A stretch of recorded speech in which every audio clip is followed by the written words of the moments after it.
Muchísimas gracias a quienes me antecedieron en la palabra, a todos los presentes, a quienes hacen posible este encuentro.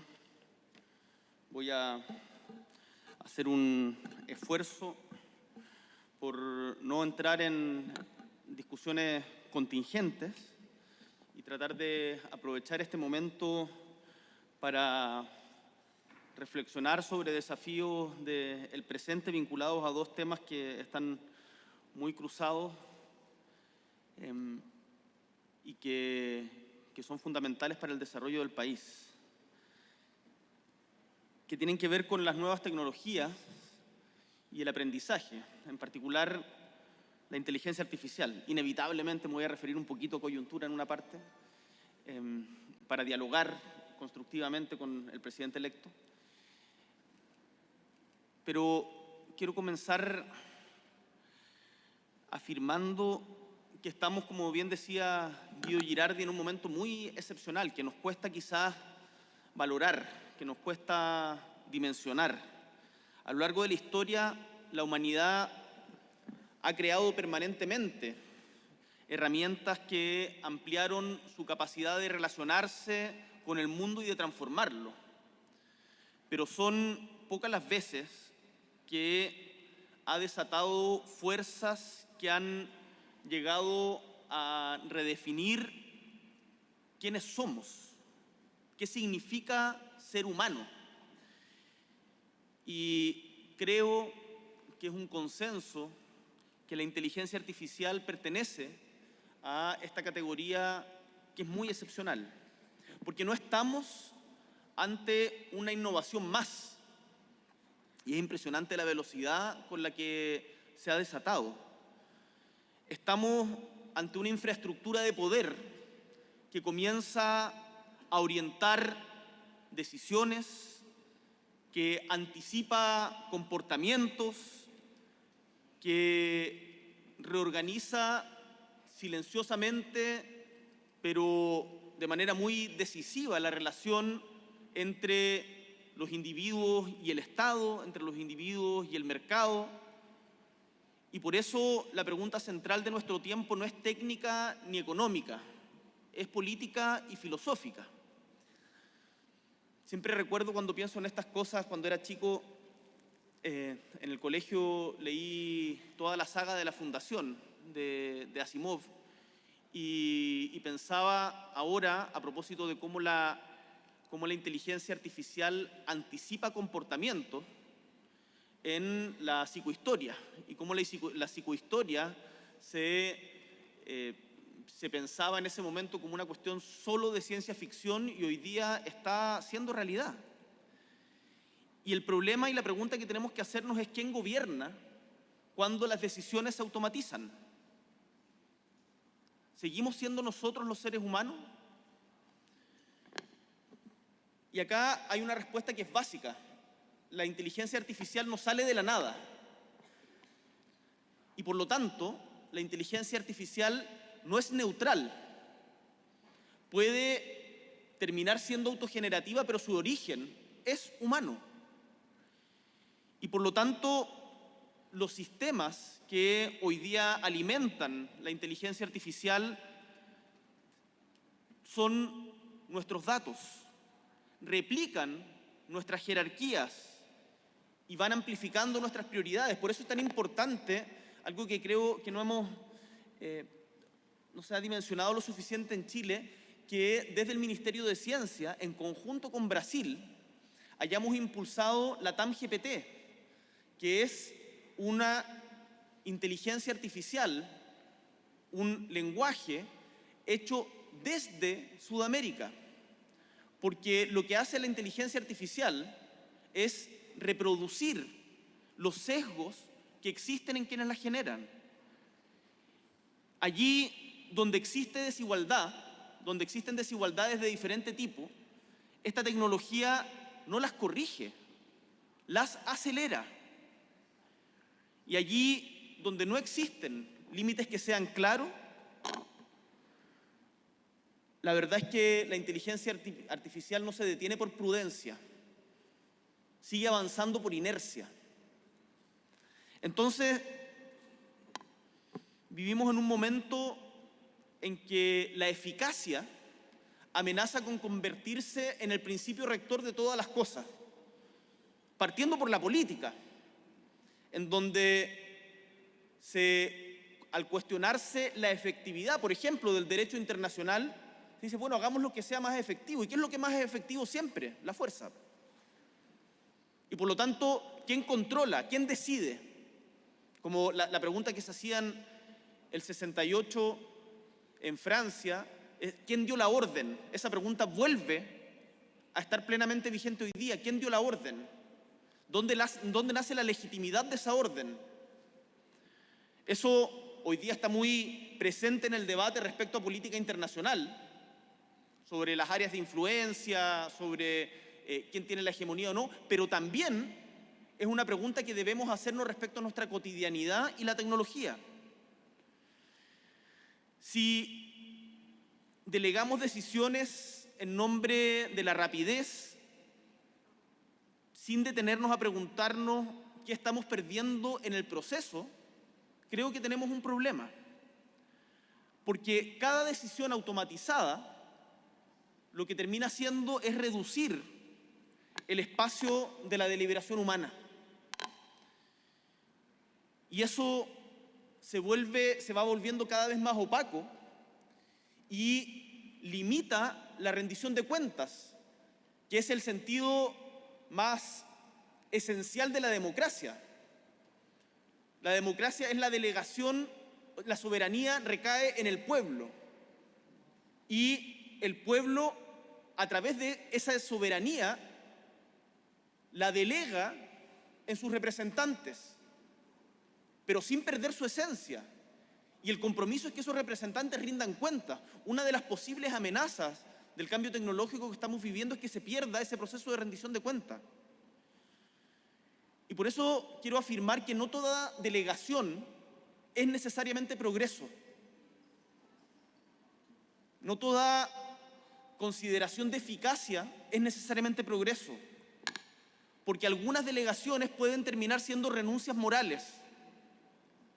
Renuncias morales, y cuando me refiero a morales no estoy hablando de superioridad moral de un sector u otro, sino de la disputa moral que se tiene que dar en una sociedad. Ahora, sería deshonesto, y yo no soy de los catastrofistas, y por lo tanto este discurso no tiene como fin solo advertir los peligros de la inteligencia artificial y que eso nos aleje de ella. Yo también, tal como el presidente electo, considero que la inteligencia artificial y las nuevas tecnologías no solo son una tremenda oportunidad de futuro, sino que lo están siendo hoy día. Piensen que hoy día, no me acuerdo quién lo mencionaba Guido, estamos utilizando inteligencia artificial para enfrentar el crimen organizado. Estamos logrando recuperar más autos que nunca, autos robados, y por lo tanto eso incide en la comisión misma del delito, gracias a la inteligencia artificial que hemos utilizado con Carabineros y la PDI. Entonces, yo no niego que ciertos sistemas algorítmicos han reducido arbitrariedades humanas y han colaborado de manera muy significativa en decisiones de política pública que tenemos que tomar día a día. El problema no es que se tomen decisiones utilizando la inteligencia artificial, sino que esas decisiones se tomen sin explicitar qué principios las orientan. Y por eso, esta es una discusión que es profundamente filosófica y de sentido. Y este dilema se manifiesta con particular fuerza en un ámbito que define nuestro futuro permanentemente, que es la educación y el aprendizaje. Estaba leyendo hace poco, tratando de involucrarme más en estos temas, porque en educación hemos discutido durante mucho tiempo respecto a estructura institucional y financiamiento, pero creo que no hemos discutido lo suficiente y tomado conclusiones a partir de estas discusiones respecto de los modos de aprendizaje. Se sigue enseñando básicamente como se enseñaba a principios del siglo XX. Se van incorporando nuevas tecnologías, pero la forma de aprendizaje parecemos seguirla con algún grado de inercia. Y hoy la educación es un lugar por donde todos pasamos. Por lo tanto, la educación es uno de los espacios, una de las esferas de la vida en sociedad en que podemos reconocernos como iguales. Y las nuevas tecnologías están ingresando masivamente a las escuelas. Y eso no se va a detener porque pasemos una ley que prohíbe los celulares en la sala de clase, que yo creo es una decisión correcta, pero no quita la discusión y la pregunta sobre cómo utilizamos las tecnologías en el proceso de aprendizaje. ¿Qué significa aprender en un momento en que todas las respuestas están permanentemente disponibles o parecieran estar permanentemente disponibles, con una velocidad instantánea? Soy de la generación, y eso que debo ser de los más jóvenes acá, que no tenía internet en el celular cuando salí de la universidad. Cuando egresé de la universidad todavía estaba empezando a ver internet en los celulares. En el colegio todavía íbamos permanentemente a bibliotecas y para poder acceder a información leíamos, y no solamente leíamos, sino que revisábamos enciclopedias, y evidentemente el conocimiento enciclopédico y la repetición de conocimiento no es necesariamente aprendizaje. Pero el problema de cuando la información está permanentemente disponible es que dejamos de hacernos preguntas. Porque aprender no es y nunca ha sido solamente el acceso a la información. Aprender implica esfuerzo, implica error, implica espera, paciencia, frustración y también descubrimiento. A mí una de las cosas que más me impresiona de las generaciones más jóvenes es, no sé si la palabra es impresiona, pero en donde noto una mayor diferencia es en la paciencia. Si ya nosotros éramos impetuosos e impacientes como generación, eso se ha radicalizado muchísimo en las dimensiones cotidianas de la vida. Entonces, si es que confundimos el aprendizaje con la disponibilidad de las respuestas, corremos el riesgo de eliminar el pensamiento autónomo. Y el pensamiento autónomo es necesario para la democracia.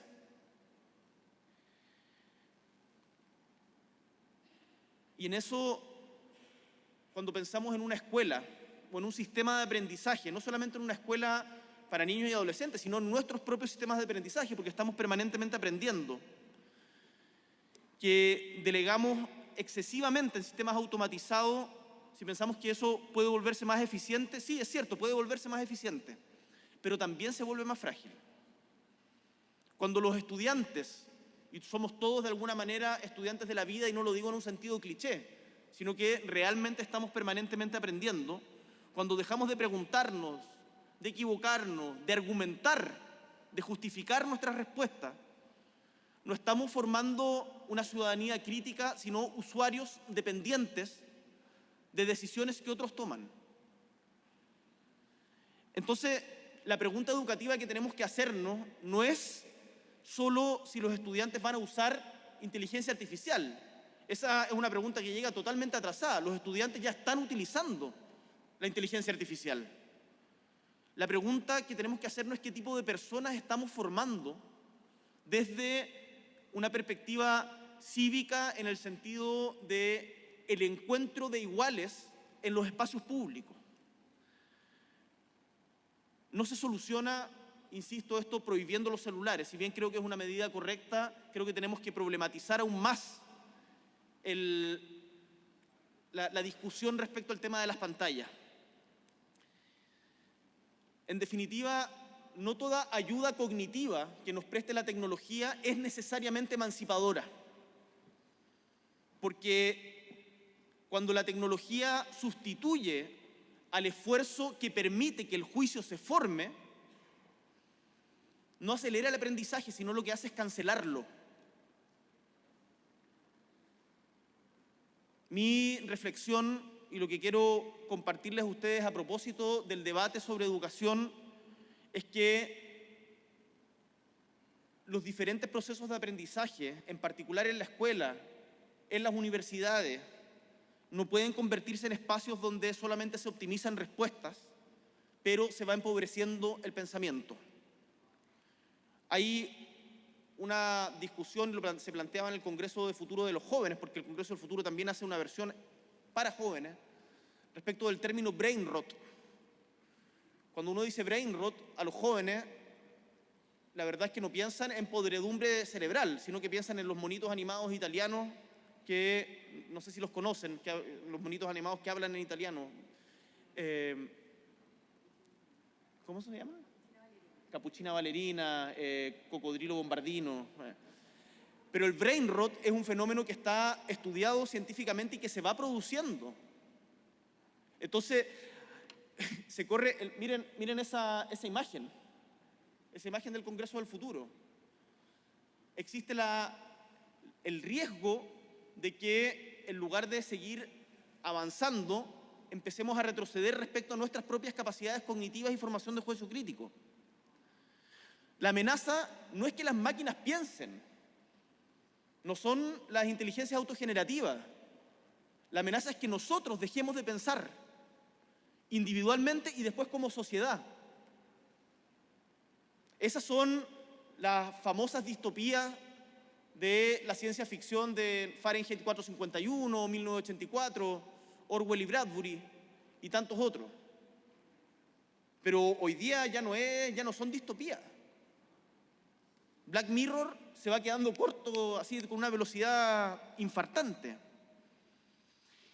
Y por eso insisto que este no es solamente un problema educativo, es un problema democrático.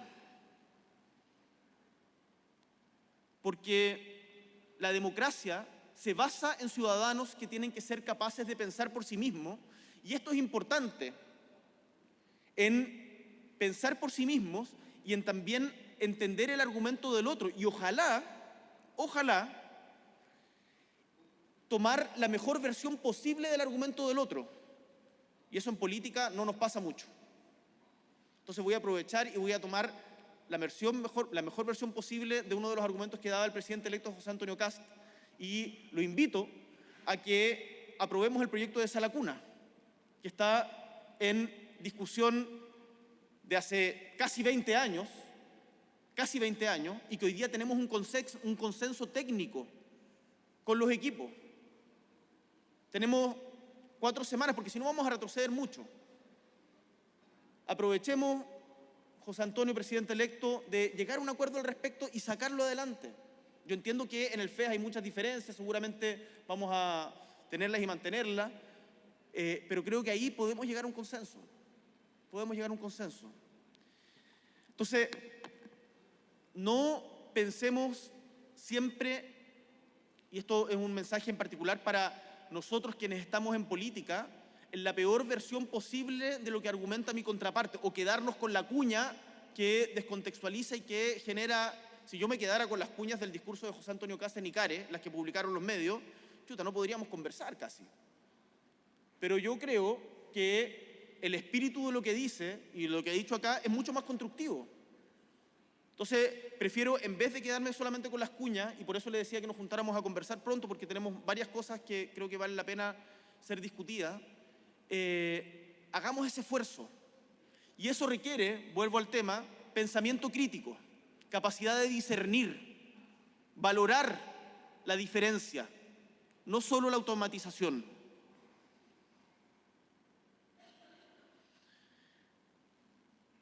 Es importante que en sociedad seamos capaces de sostener los desacuerdos, de resistirnos y combatir la simplificación, de exigir permanentemente explicaciones al poder aunque nos incomoden, especialmente cuando ese poder se presenta como neutral o como técnico, porque nunca lo es.